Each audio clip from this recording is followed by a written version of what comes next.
여러분 환영합니다. 하나님께서 말씀을 통하여 우리에게 또 은혜를 주시길 간절히 기원합니다. 메리 크리스마스. 좋아요, 안 좋아요? 별 반응이 없어요. 제가 가만히 생각을 했습니다. 메리 크리스마스. 크리스마스가 왜 좋은가? 우리 딸내미는, 막내딸은 크리스마스가 왜 좋은가 그랬더니 왜 좋아요? 선물 받기 때문에 좋아요. 여러분 크리스마스 좋아요, 안 좋아요? 안 좋아요. 왜요? 선물 사야 되기 때문에. 저하고 비슷하시네. 지금까지 저는 이렇게 계속 가르치거나 또는 이렇게 배우면서, 어렸을 때부터 재림교회 안에 있으면서 크리스마스가 다가올 때마다 12월 25일은 뭐라 그래요? 예수님이 태어난 날이 아니다. 그런데 제가 가만히 이번에 설교를 주면서 가만히 생각해 봤는데, 그러면은 이게 맞게 가르치는 것인가? 만일에 고아를 입양하면 고아가 생일을 모르잖아요. 그러면 생일 모르기 때문에 생일 안 지킵니까? 어떻게 지킵니까? 입양한 날을, 그날 어쨌든 모르면 생일을 만들어서라도 지켜야 되지 않겠어요? 그러지요. 아니 예수님의 생일이 언제인지 아는 사람 누구 있어요? 없어요? 아무도 없죠. 기록이 없으니까. 그럼 어떻게 할 수밖에 없어요? 하루 만들어서 지킬 수밖에 없어요. 그래서 하루 만들어서 지키는 게 12월 25일로 만들어서 지켰으면 그게 나쁜 것인가? 틀렸기 때문에 잘못된 것인가? 아니면 안 만들어서 안 지켜야 되는 것인가? 어떻게 생각하세요? 그거 제 개인적인 생각입니다. 제 신학도 아니고 재림교회 가르침도 아니고 제 개인적인 생각입니다. 그렇다면 언젠가 하루를 만들어서 지킬 수밖에 없다면 그래 12월 25일로 만들어서 지키는 게 나쁘지는 않겠구나. 뭐 여러분 동의 안 하셔도 돼요. 제 생각이니까. 제가 설교를 준비하면서 야 그래 12월 25일 천주교회가 만들었기 때문에 안 지키다. 이것도 옳은 이야기가 아니고 어쨌든 모른다면 하루를 만들어서 지키는 것이 옳다면 만들어서 지키면 나쁘진 않겠구나. 왜요? 예수님이 오셨다고 하는 사실을 우리가 기억하고 예수님이 오셨다고 하는 것을 우리가 거기에서 의미를 찾으려고 한다면 1년 중에 하루 정해서 예수님이 오셨다고 하는 것에 대해서 다시 한번 리마인드하고 기억하는 것이야말로 필요하겠다는 생각이 드는 것입니다. 고아도 입양한 날로 생일 지켜주는데, 그렇지요. 우주의 왕이신 하나님께 이 땅에 오셨는데 그날 생일 안 만들어주면 되겠어요? 안 되겠어요?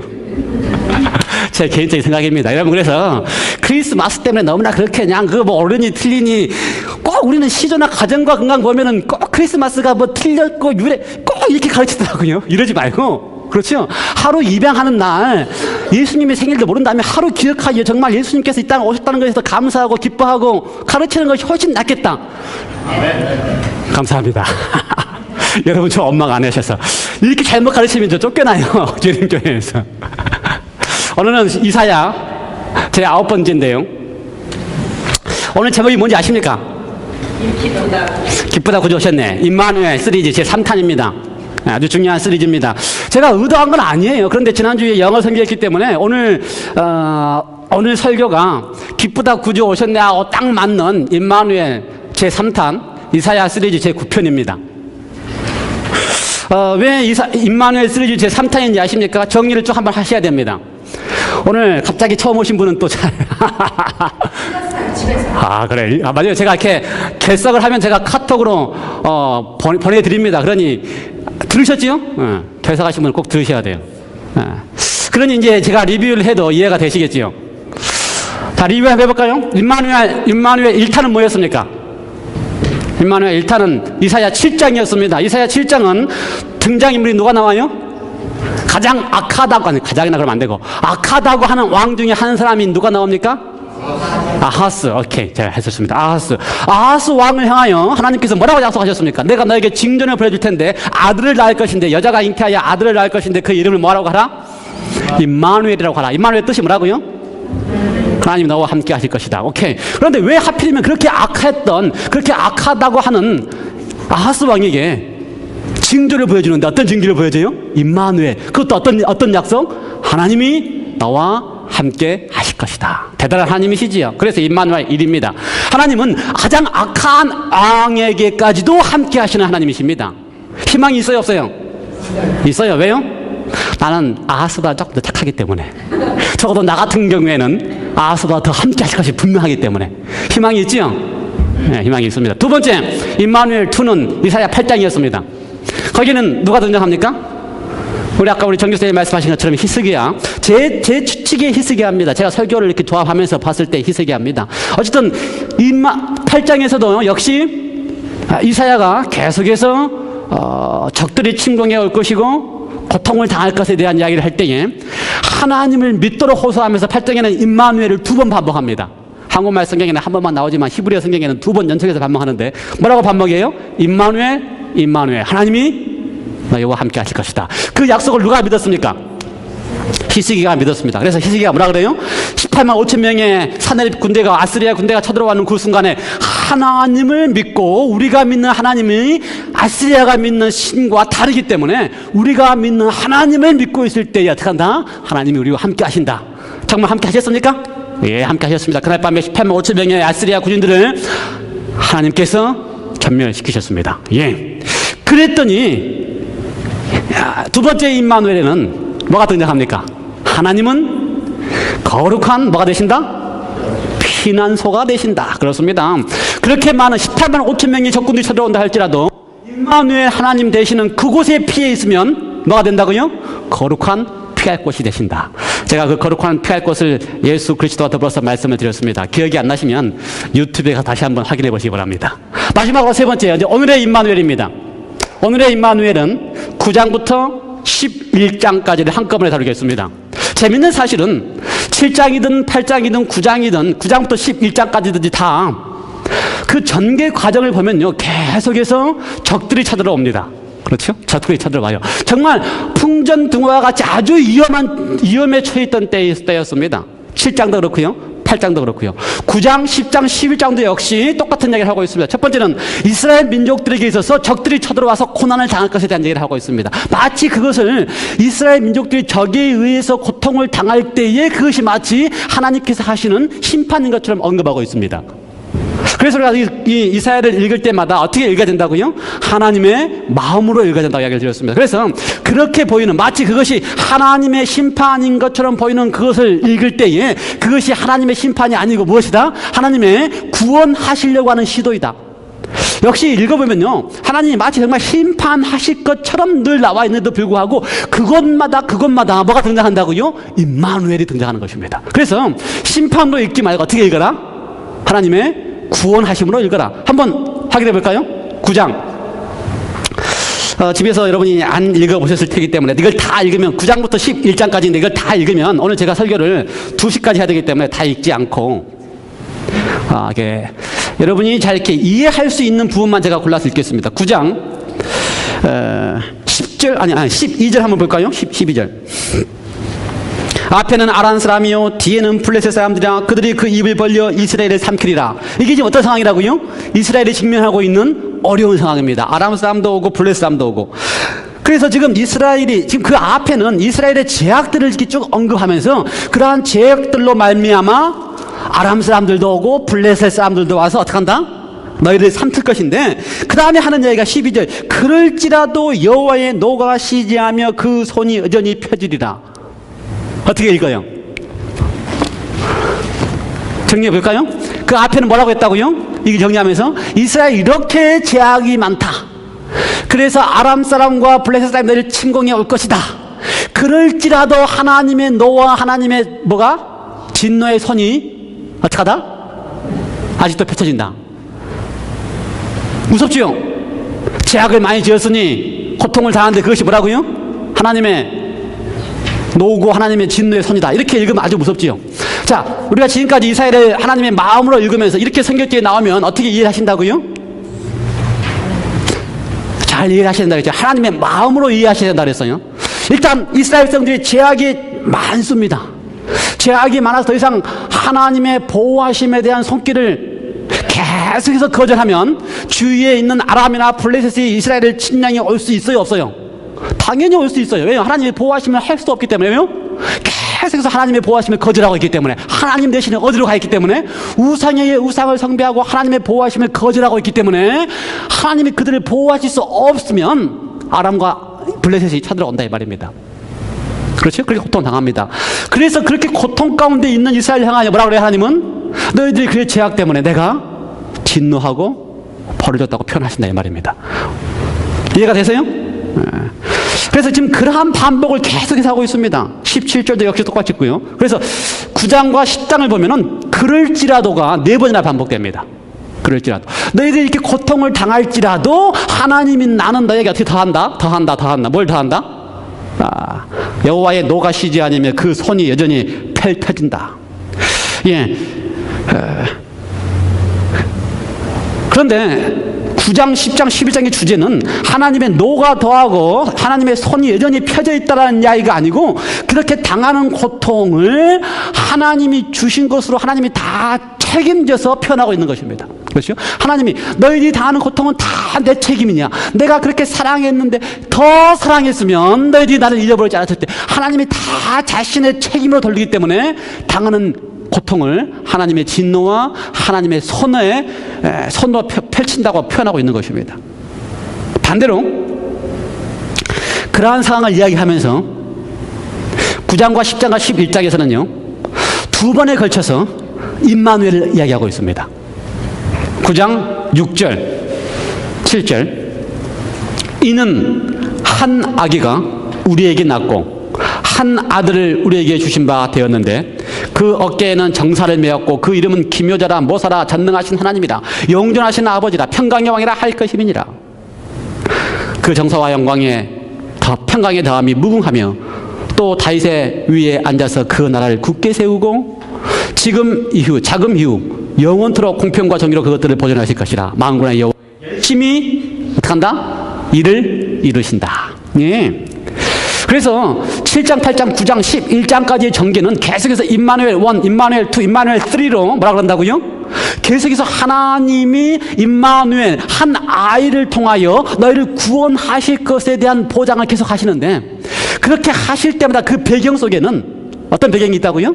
가장 악한다든지 또 하나님을 신뢰해야 될 가장 절박한 때라든지 계속해서 제약 가운데 있을 때 그들이 고통 가운데 있을 때마다 하나님께서는 그들을 향하여 무슨 약속을 하신다고요? 임마누엘 한 아이가 오실 것에 대한 약속을 계속해서 하고 계십니다. 다영스럽지요? 다영스럽지요? 오늘 우리가 한 아이가 이 땅에 기쁘다 구주 오셨다라고 하는 찬미를 부르면서 한 아이가 이 땅에 오셨다고 하는 이 귀한 사실은 이사야의 전개 가운데서 보면은 가장 절박하고 가장 힘들고 가장 어려운 때에 하나님이 그들을 기억하고 계시기 때문에 한 아이가 오시는 것입니다. 이 세상에 역사 가운데서 가장 어두운 시절에 제가 임마누엘 1 이야기할 때에 이 세상 역사 가운데 가장 어두운 시기에 그것도 로마가 통치하고 있고 이스라엘 유대가 가장 종교적으로 암담했던 시대에 정해진 약속의 시간이 온 우주를 가리키는 그 순간에 하늘의 하나님이 아들로 오셨습니다. 8장의 9장의 그 이야기가 그거예요. 가장 이스라엘의 어두운 시대 흑암이 그래서 9장 1절부터 5절까지 전개를 보면은 흑암 고통 그것이 현실이고 그러한 때 하나님께서 빛과 즐거움을 주신다라고 하는 약속을 하시면서 한 아이에 대한 약속을 주셨습니다. 우리의 인생도 마찬가지입니다. 흑암과 고통 절망과 좌절 그때 우리에게 가장 필요한 것이 있다면 한 아이 약속의 땐 아이가 우리의 삶 속에서 다시 한번 자리 잡고 그 아이가 나에게 어떠한 의미가 있는지 다시 한번 확인할 필요가 있는 것입니다. 제가 여러분의 삶을 다 알지는 못하지만 아마 우리의 삶 구석구석마다 지금이야말로 절실하게 한 아이가 필요한 때일 것입니다. 그렇다면 그 한 아이 이 땅에 오신 그 한 아이 그 아이가 우리에게 어떤 의미가 있을까? 저는 여기 나와 있는 그 한 아이를 가리킨 이름을 가지고 좀 생각해 보려고 합니다. 여기 뭐라고 되어 있어요? 한 아이가 우리에게 낳고 한 아들을 우리에게 주신 바 되었는데 그 어깨에는 정사를 메었고 그 이름은 기묘자라 모사라 전능하신 하나님이라 영존하신 아버지라 평강의 왕이라 할 것이니라. 거기에 한 아이에 대한 이름이 몇 가지 등장합니까?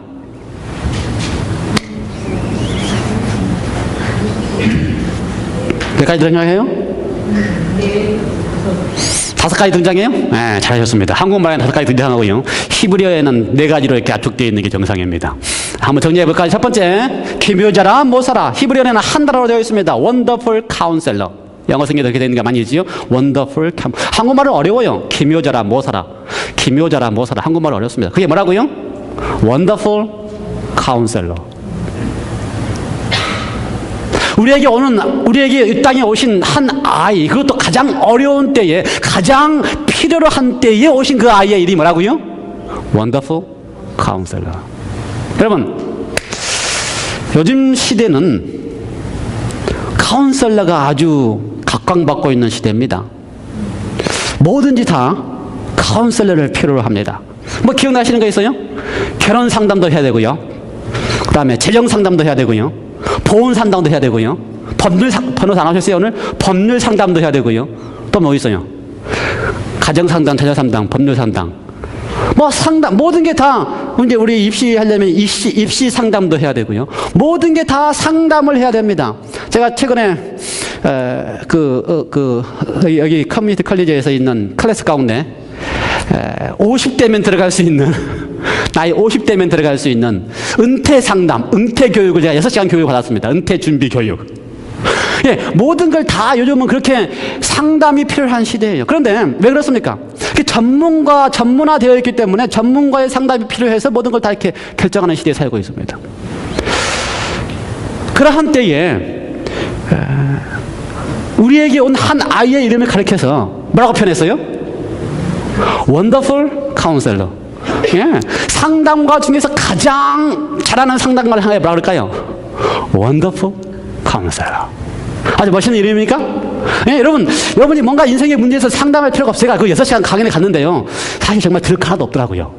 배울 거 하나도 없더라고요. 예, 여러분의 인생의 문제에 있어서 누군가를 찾아가서 그 문제를 해결하기 위하여 상담가를 시작할 필요가 없습니다. 왜요? 우리에게는 한 아이가 이 땅에 오셔서 그분의 이름이 뭐라고요? Wonderful Counselor. 우리의 모든 문제를 다 상담해 줄 수 있는 분이시라고 하는 것입니다. 확실해요? 믿을만 해요?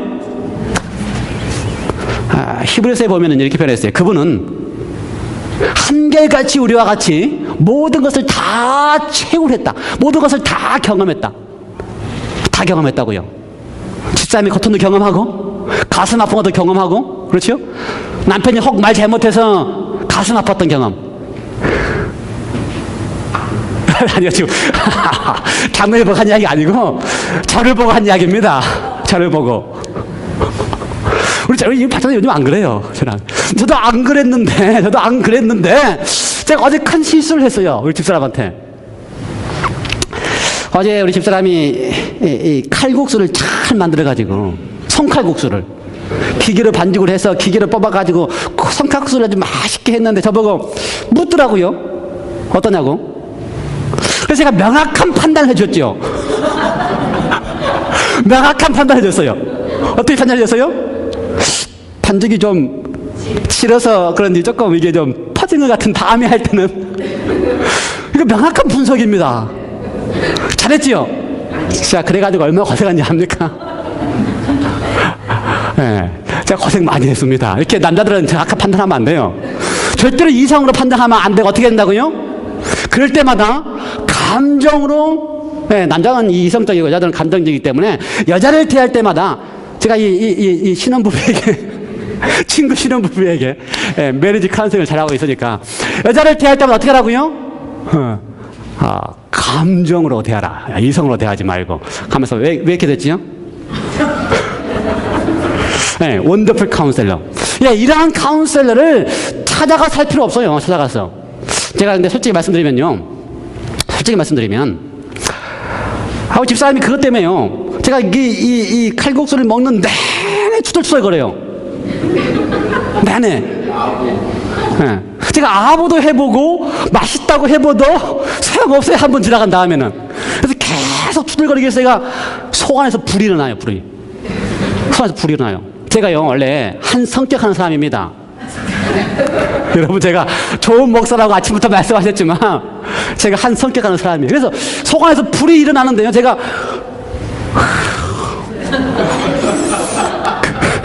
한 성격 하시는 우리 최집사님 아시지?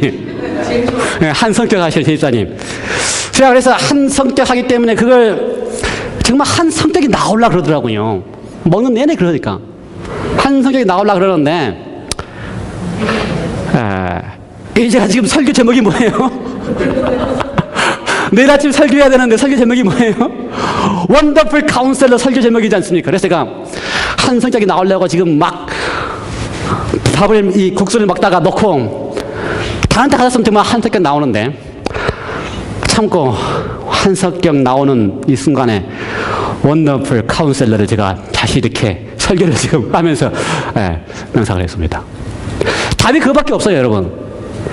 카운셀러, 그 순간에 한 성격 나와서 그 젓가락 놓고 나가지 말고 어디로 가면 된다고요? 원더풀 카운셀러. 원더풀 카운셀러 찾아가면 돼요. 저도 마찬가지고요. 그래서 제가 찾아갔더니 숟가락 안 넣고 다 먹었습니다. 여러분, 왜 예수님이 우리의 인생의 모든 문제의 상담가이시라고요? 한 성격 나오려 할 때에 어떻게 하면 된다고요? 예수님 찾아가서 상담하시면 된다고요.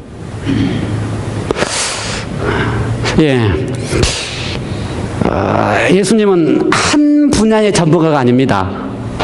모든 분야의 전문가이십니다. 모든 분야의 모든 문제를 다 지내시고 체험하셨기 때문에 그분에게 가셔서 어떻게 하시라고요? 문제를 내어놓으시기 바랍니다. 그러면 다 답이 해결됩니다. 다 답이. 두 번째, 전능하신 하나님이라. 전능하신 하나님이라. 감사하지요? 전능하신 하나님. 우리가 참 좋아하는 이야기입니다. 그렇죠? 하나님이 전능하신 분이라고 하는 이야기 할 때 참 좋아합니다. 왜 좋아해요? 대단한 능력을 가지고 있기 때문에. 그렇죠? 제가 몇 번 설교를 했지만 우상을 섬기는 사람들도 뭐라 그래요? 자기가 믿는 우상이 어떻다 그래요? 전능하다고 믿어요. 제일로 힘이 있다고 믿어요. 지난번에 아하스 이야기 했는데 아하스 왕이 왜 다메섹에 있는 신전을 가지고 와서 이스라엘 성전에다가 그 다메섹에 있는 신전을 세웠습니까? 왜 세웠어요? 다메섹 신이 자기가 믿는 하나님보다 어떻기 때문에 더 전능하다고 믿기 때문에 그 다메섹 신전의 신을 예루살렘 성에다 세웠습니다. 전능하신 하나님. 다행스러운 것은요, 우리가 믿는 하나님은 전능하신 하나님이십니다. 전능하신 하나님은요, 다른 말로 이야기하면 창조주이십니다. 창조주.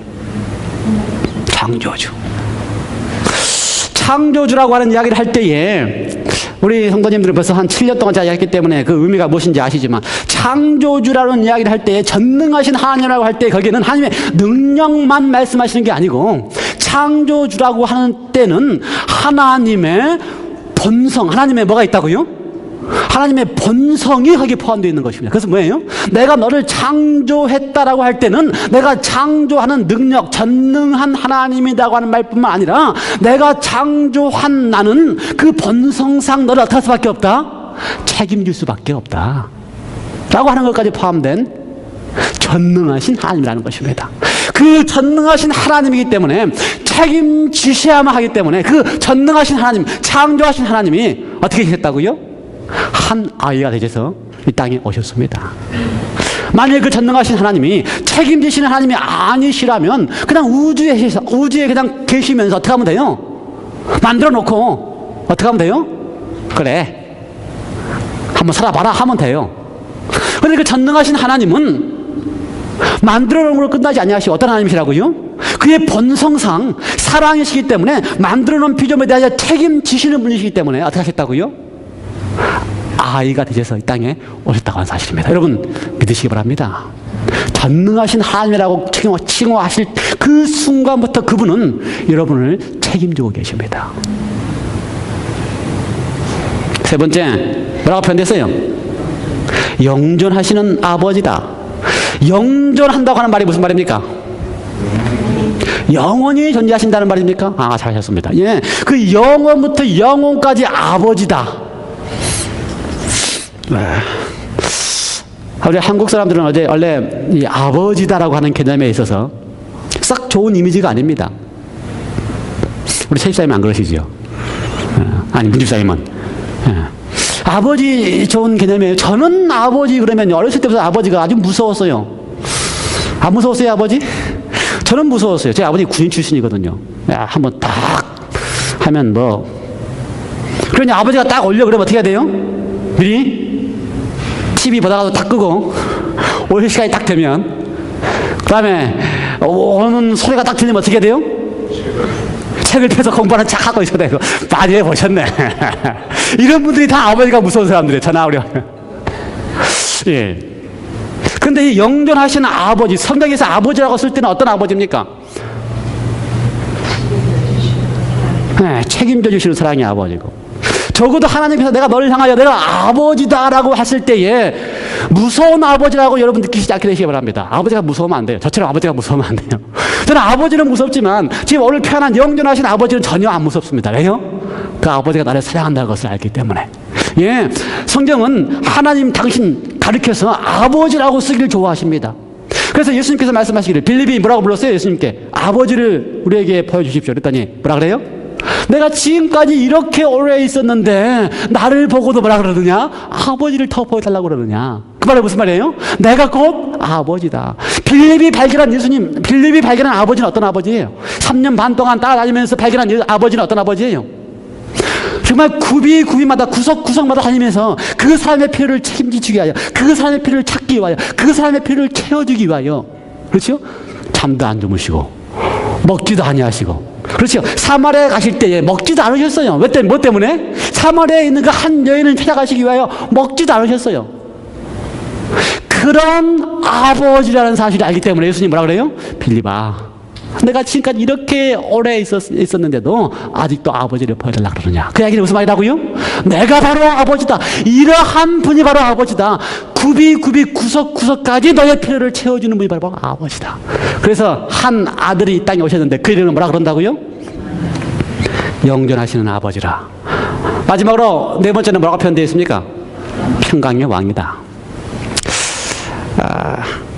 이사야 당시에 한 아이가 그 땅에 오실 때 지금 이 약속은 사실은 가장 힘든 때입니다. 가장 힘든 때예요. 정치적으로 가장 힘든 때. 가장 힘들 때에 평강, 평화. 얼마나 귀중한 약속입니까? 예수님께 떠나시면서요, 제자들을 두고 떠나실 때에 계속해서 제자들에게 한 이야기가, 요한복음 14장부터 시작해서 계속해서 한 이야기가 내가 지금 어떤다? 간다는 이야기였어요. 그때 제자들이 가장 힘들고 걱정이 많이 되고 이런 아버지가 떠나면 어떻게 될까 할 때에 예수님이 그들에게 한 약속이 뭐냐면요, 나의 평안을 너희에게 주노라. 여러분, 우리의 삶 속에요, 내 속에 평안이 없습니다. 여러분이 아무리 애를 써봐도 내 속에는 평안이 없습니다. 그렇지 않아요, 여러분? 가진 궁리를 다 해봐도, 문제가 생길 때 그 문제를 해결하기 위하여 가진 궁리를 다 해봐도 내 속에서는 평안이 없습니다. 그래서 그걸 아시기 때문에 예수님께서 떠나시기 전에 뭐라고 그랬다고요? 내 평안을 너에게 주노라. 누구의 평안을요? 예수님께서 가지고 있는, 아버지가 가지고 있는 평안을. 그래서 평강의 왕이라고 부르셨습니다.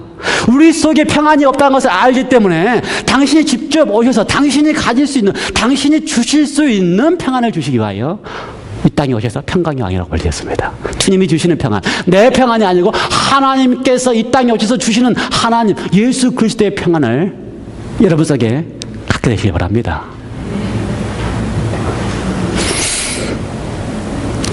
아, 11장에 가면 계속해서 임마누엘이 등장합니다. 11장 1절, 이새의 줄기에서 한 싹이 나며 그 뿌리에서 한 가지가 나서 어떻게 할 것이다? 결실할 것이요. 여호와의 신 곧 지혜와 총명의 신이요 묘략과 재능의 신이요 지식과 영화를 경외하는 신이 그 위에 강림하시리니 그가 여호와를 경외함으로 즐거움을 삼을 것이며. 10절도 마찬가지 똑같은 얘기 하고 있어요. 그날에 이새의 뿌리에서 한 싹이 나며 만민의 기호로 설 것이요. 왜 여기에 이새의 뿌리라고 표현했습니까? 이 이야기는 또 무슨 이야기예요? 이것도 역시 임마누엘에 대한 이야기입니다. 임마누엘 스터디에서 지금 이야기하는 9장부터 12장까지. 그래서 9장부터 12장까지는 계속해서 무슨 이야기라고요? 이 땅에 오실 기쁘다 구주 오셨네. 임마누엘에 대한 이야기입니다. 이새의 뿌리, 이새의 가지에서 한 싹이 나고 줄기가 난다. 왜 이새의 가지와 이새의 뿌리에서 한 싹이 나고 줄기가 납니까? 이새는 누구예요?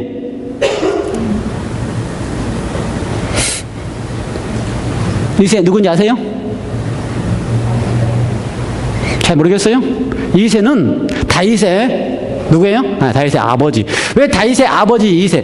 그러니까요, 성경은 예수님의 탄생을 이야기할 때마다 마태복음에 보면 예수님 족보를 얘기할 때 누가 누구의 세라고 그랬어요? 아브라함과 다윗의 예. 그래서 다윗의 후손인 것에 대한 이야기를 계속했습니다. 그래서 이세의 뿌리와 이세의 가지. 근데 이세의 뿌리 그러면은 이세의 후손 다윗, 이세의 아들 다윗 다음에 누가 등장하면 돼요? 예수님이 등장하면 되는데 이세의 가지는 또 뭐예요? 뿌리 위에 가지지요. 그러니까 사실 예수님은 이세의 뿌리인 다윗의 후손에서 날 뿐만 아니라 뿌리 위에 가지에서도 나는 분이십니다. 그래서 예수님은 직접 그렇게 표현하셨어요. 내가 다윗보다 먼저 있었다. 아브라함하고 내가 같이 있다고 표현했어요. 그런 분이십니다. 그렇죠. 그래서 하나님이셔요.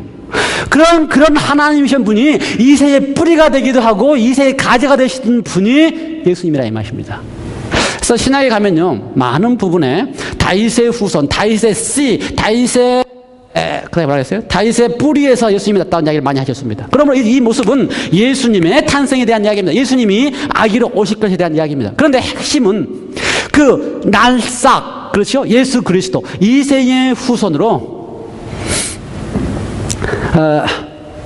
그 다음에 저전개 더해서 다윗의 후손으로 날 예수님에 대한 이야기를 이렇게 쭉 이야기를 하면서 여기에서의 핵심은 그 예수님에게 어떻게 다른 겁니까? 여호와의 영이 임하게 됐다고 하는 이야기를 하고 있는 것입니다. 그렇죠? 여호와의 영이 임하였다. 여호와의 신이 강림하였다. 여호와의 신을 이야기하면서 그 여호와의 신이 청명과 지혜의 신이요, 묘략과 재능의 신이요, 지식과, 제가 좋아하는 일은 여호와를 경외하게 하는 그 신이 그 위에 강림하였다. 우리는 예수님의 생애를 이렇게 쭉 보면서요, 우리 지난번에도 우리 가정공무시에도 이렇게 이야기를 하고 그랬지만,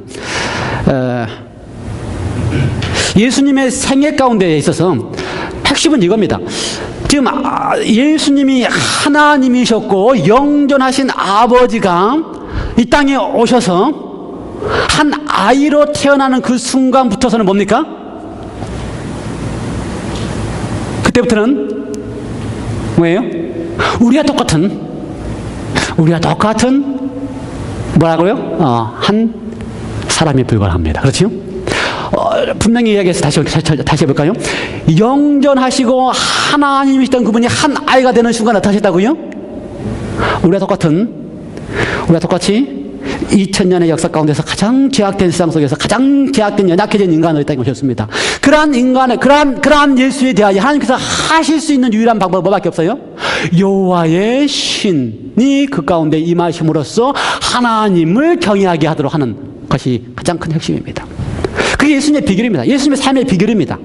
예수님께서 이 땅에 오셔서 우리의 모본이 될 수 있는 유일한 비결은 여호와의 신이 그 가운데 임하셔서 그로 하여금 여호와를 경외하고 살아가도록 하셨다고 하는 것이 비결이라 이 말입니다. 그 결과 9절에서는요,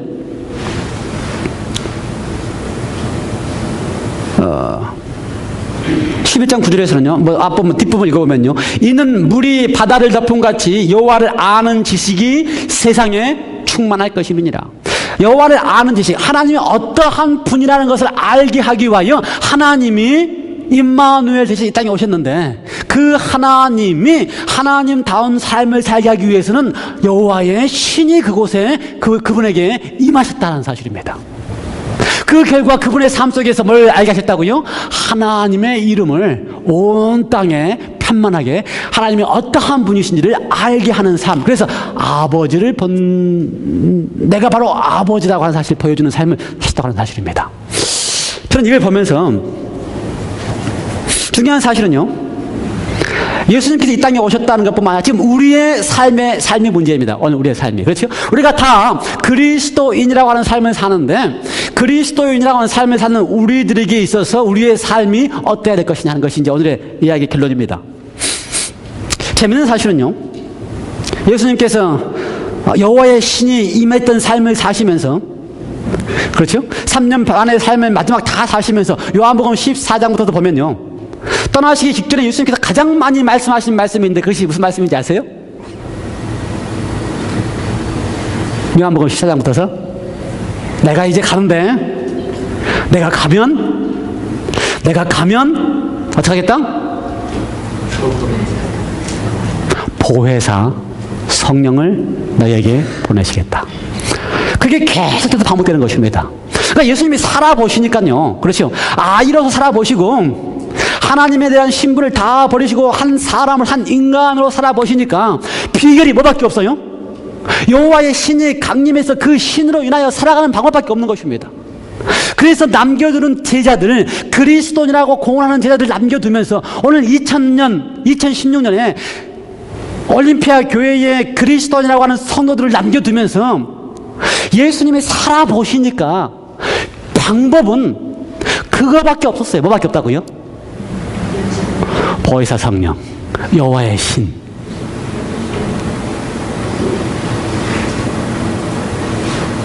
무슨 말인지 아시겠어요? 여러분이 그리스도인의 삶을 살고 계시는데 여러분이 한 아이로 말미암아, 그렇죠, 한 아이로 말미암아 구원받은 그리스도인의 삶을 살고 계시는데 정말 그리스도인다운, 아니요, 그리스도를 닮아가는 그리스도인의 삶을 살기 위한 방법은 하나밖에 없는데 예수님에게 임했던 여호와의 신으로 살아가든지 예수님이 약속하신 보혜사 성령으로 살아가든지 그것밖에 비결이 없다고 하는 것입니다.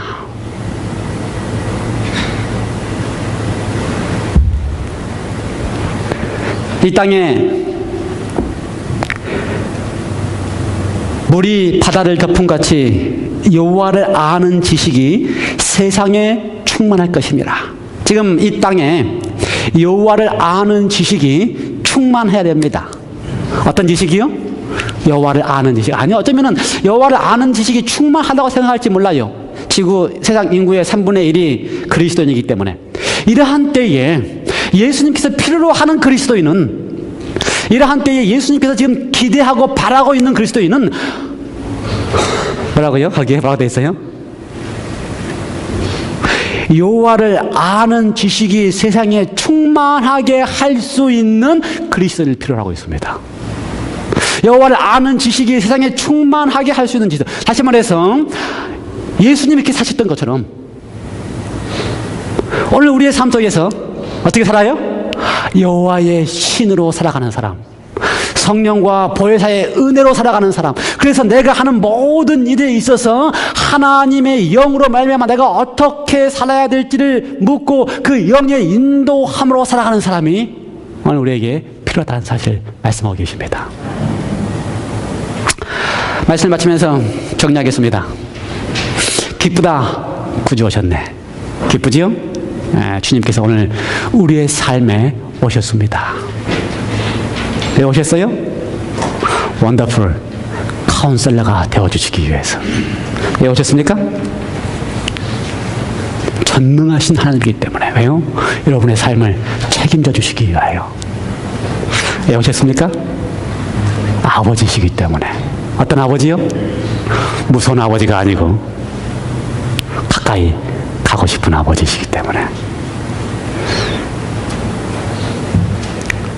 그 아버지의 그러한 아버지가 살 수 있었던 유일한 비결은 여호와의 신으로 살았습니다. 그분도. 그렇기 때문에 오늘 여러분에게 가장 주고 싶은 것이 바로 여호와의 신입니다. 여호와의 신, 성령의 신으로 살아가는 모두가 되기를 간절히 바랍니다. 기도하십시다. 하나님 아버지, 임마누엘 시리즈 제3탄에 이 땅에 오신 주님을 다시 한번 우리의 삶 속에 오시게 하여 주시옵소서. 주님이 우리의 삶의 주인이 되게 해주시고 우리의 인생의 카운셀러가 되게 해주시고 우리의 삶에 가장 사랑하고픈, 나를 그렇게 사랑하기 때문에 내가 놓을 수가 없는 영원히 아버지가 되어 주시옵소서. 그 아버지께서 살아보시고 나서 이 험한 세상을 살 수 있는 유일한 비결은 여호와의 신으로 살아야 된다는 것을 경험하셨기 때문에 떠나시기 직전 계속해서 보혜사 성령을 주시겠다고 약속하셨습니다. 매 순간순간마다 성령으로 살아가는 당신의 자녀들 되게 하여 주시옵소서. 예수 그리스도 이름으로 간절히 기도드리옵나이다.